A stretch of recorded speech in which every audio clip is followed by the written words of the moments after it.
First of all, Roberto, your reaction to the semi-final draw? I think at this stage is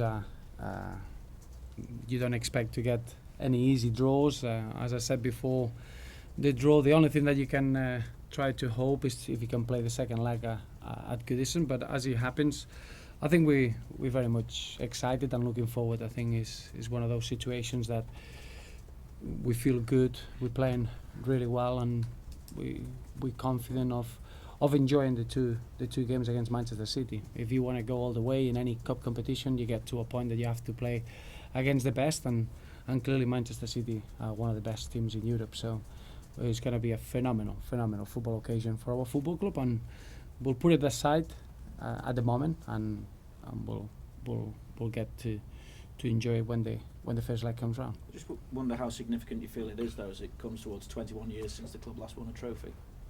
I think just getting into the semi-final in the manner that we did is a really good sign. We all felt that the expectation, or if you want, the atmosphere that we created at Middlesbrough, it was something that it could work both ways. One, really positive, because you embrace it and that gives you a real momentum and a real powerful way of performing. Or you feel a little bit cagey and you sense the feeling of that pressure and you cannot perform. And clearly I thought our team showed a real enjoyment with what we could achieve. The away support was magnificent. It reminded us of the away support that we had in Europe last season, and I think we are ready to enjoy that sort of pressure, if you want, of not having won a title for a long time. I think we're looking forward to be as good as we can, keep improving, having things very clear in front of us, and try to be a very close football club in order to achieve as much as we can this season. And similarly, as you look to improve in the league, what significance do you put on this game against Crystal Palace? Of course, come to Goodison the last 2 seasons and won 3-2. I think Crystal Palace are always a very difficult team to play against. They got pace, they got power. I think the most significant aspect is that they've been together for a long time, and in modern football you cannot underestimate that. I think when you got a group of players that they know each other, that they know how to be competitive, that's really effective on the pitch. And I thought Crystal Palace, they've been really strong in the last 2 seasons. They finished top 10 last campaign, they finished top 11 in the previous one. So we're not talking about an unknown team. We'll have to be our very best, but we got our own ambition, which is getting over of the disappointment of Bournemouth. I thought we did that with our performance in the cup, but now it's important to get those points back with a good performance against Crystal Palace at Goodison. What do you feel is the main problem that Palace has been able to cause you, and how do you combat that?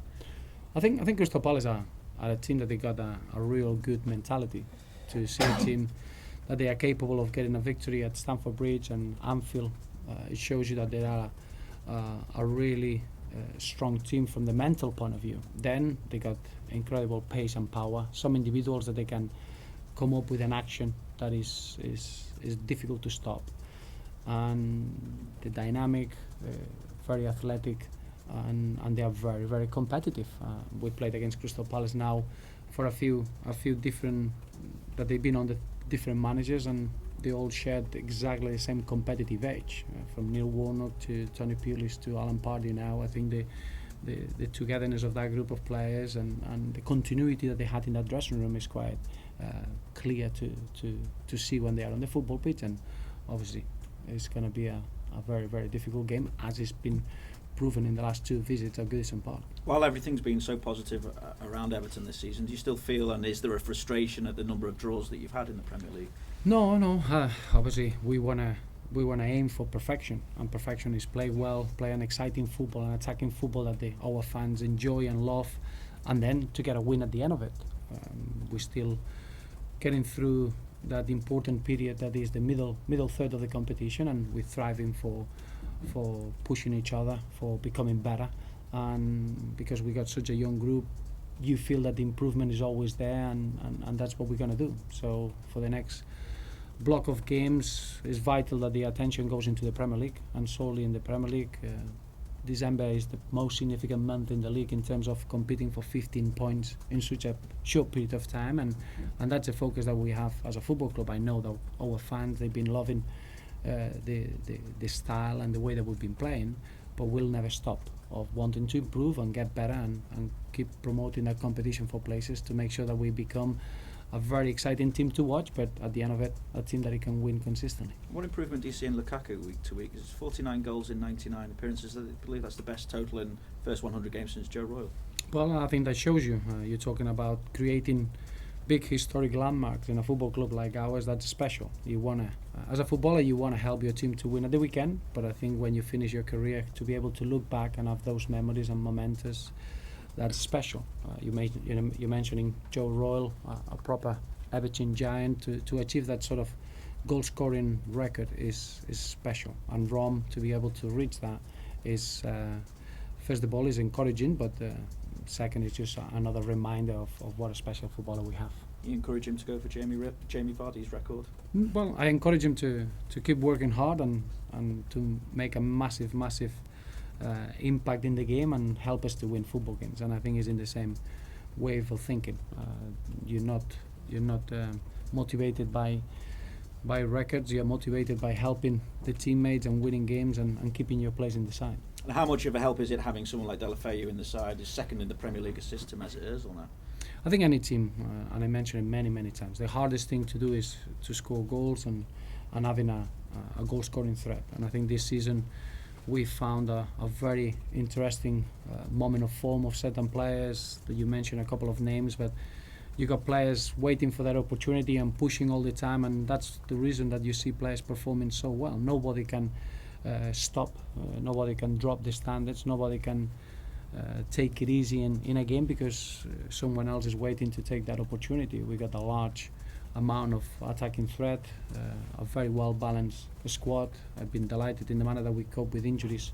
We had at one point up to 5 defenders out of the squad, and as a team we always cope with anything that has been thrown at us really well, and that excites me. It's not about one individual or 2 individuals. I'm sure that there are certain individuals will grab headlines, but it's just the strength of the squad and the attitude on every day pushing each other and see how far we can go together. I just wonder then what kind of a decision John Stones and Ramiro Funes Mori have given you when Phil Jagielka is fit once again.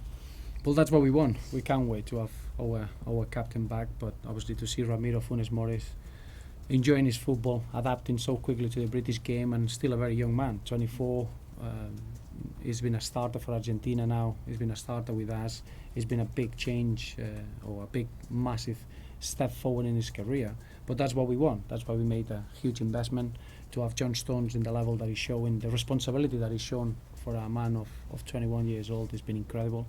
When you look at centre-halves arriving into the new league, they need support, they need guidance, and Ramiro clearly was thrown into that situation, and John has helped him. They develop a very strong partnership, but we want Phil Jagielka to get back as quick as we can because we want to be as strong as we can, and every individual is vital for that. I just wonder as well, Roberto, what kind of pressure is felt here, because when it's widely acknowledged that this is the best squad that you've had in a long time, how much pressure is there to convert that in success and win a trophy or qualify for the Champions League? I think the pressure is before that.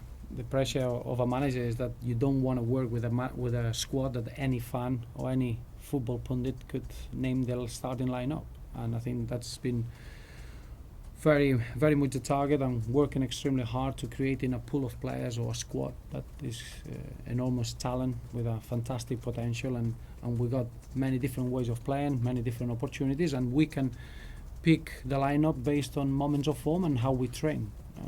That's precious as a manager. Clearly that means that you can have a lot of players that are waiting for an opportunity, and that's modern football. You need very strong competition, and you, as a manager, you can use that at your effect really well. And I think as a football club, we've done incredibly well to be able to assemble this squad. It's been a lot of work. It's been a lot of scouting. It's been a lot of making sure that we get the right personalities, making sure that we got the perfect experienced players in the squad, so we can bring young players along. So it's been a very thoughtful process, and now it's just a matter of pushing it and enjoy the process on pushing the team as well as we can. And is Leighton Baines ready to start now after his run out? Well, obviously he had a very good introduction on Tuesday night, and now we need to see how he's recovering. He's going to need 2 or 3 days to get back to normal, and then we'll make a decision on that. I think we need to give him little introductions before we can get 90 minutes full fitness. But obviously, with his experience, it's a lot easier to get to that point very, very quickly. And how else are you squad-wise? James McCarthy is the only one that obviously picked up that injury in the last league game, and we're not going to find out until probably Saturday, Sunday, if he's going to be available for this squad or not. And it's nothing too serious, but it's been serious enough to keep him away from the quarter-final of the cup. And for a player like James McCarthy, I think it shows you that is something that is stopping him.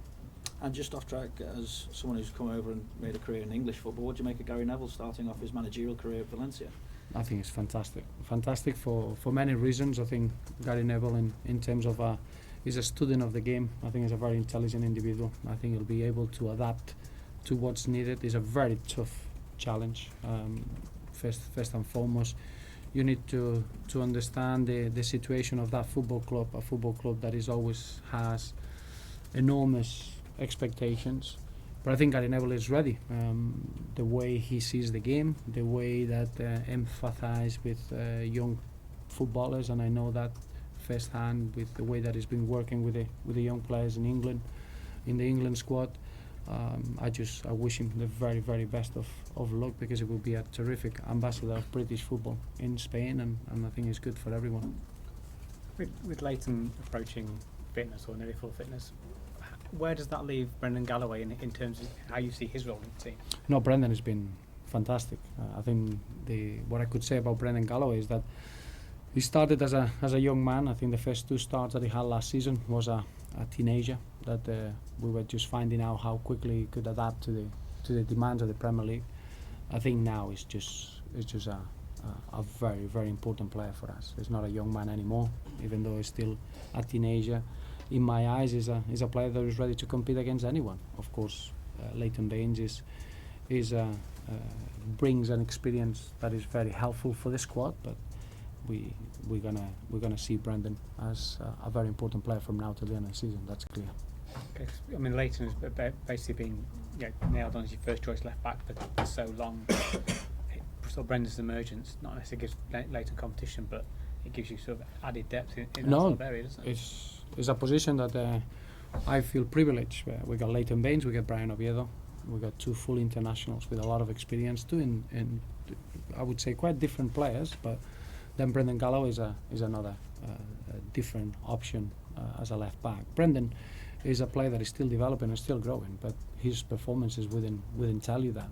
It would tell you that he's ready, and he's been very very important to us. So we want to have the strongest squad that we can have, and clearly Brendan has a massive role to play from now till the end of the season.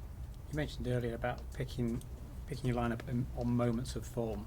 Is there a temptation just to think this team is doing so well, we'll just keep playing the same lineup? Of course, I think there is a very important balance of using the strength that we have in the squad in order that the way that the team needs to play on that day, and another one is to allow players that they reach in good levels, to give them belief, give them confidence, and give them good continuity. And I think we had that this season. If you look at probably the start of the campaign, we started with a different personnel, different formation, but in terms of seeing players enjoying their football, I think it's been a real good continuity as well. I don't think it's been too many changes. It's been less changes than last season, and I think that goes down onto the levels and how well the players that they've been in the starting lineup they've done. I think it's important that balance is there. It's not change for the sake of it. It's change when a change is needed. And you've got in the likes of Romelu, Delafeu and Ross, you've got sort of really young players, 20, 21-year-olds who are becoming real key elements of your side. Yeah, I think what's important about young players, anyone can get carried away, and I think we've done that over the last few years in the British game. We see a young player showing a good sign, and all of a sudden we made them these superstars. I think in our case we've been very cautious. We just made young players with important roles in our football team. I think if you speak about Ross and Romelu Lukaku and Gerard Deulofeu and John Stones and Brendan Galloway, they're not just young players that they showed a little bit of a sign. These players, they've been consistently now for 2 years. When Gerard was here on loan, and then Brendan now consistently. Those are important players, that they are effective and they give you a solid, reliable performance in your team. So we don't treat them by the age, we treat them by what they do, and for us, they've always been at the front of our thoughts, because it's a way of reaching a level that probably you cannot achieve with money. And the balance in the dressing room is fantastic. We've got experienced players that maybe they don't grab the headlines now, but they are the ones responsible of allowing these young players to have important roles, and we just want to focus on the team and see how far we can go. The form that particularly those three I mentioned are in means you can't now shield them from that line. Like, they're going to get the headlines every week now. I mean, Yeah. are they able to cope with that? Absolutely, yeah. That's what I'm trying to say. They're not just young players that they come and appeared into the scene and they had a good game here and a good game there. These players, they've been very consistent for the last 2 seasons. If you speak about the Romelu Lukaku, is someone that has played 31 games last season in the league. This season he's been playing, if I'm not wrong, 97% of the minutes in the league. You're talking about players that they've been really consistent. Ross Barkley, exactly the same. John Stones has been a source of inspiration for other players at such a young age. You're talking about young players that they know their role and they're ready to cope with anything that come their way. And probably that was the most satisfying aspect of the quarter-final on Tuesday, that the way we played, young players never played like young players. Young players with a lot of bravery and a lot of energy, but with a real responsibility, a real maturity, understanding what we were playing for, but with a real swagger and style and a lot of good football.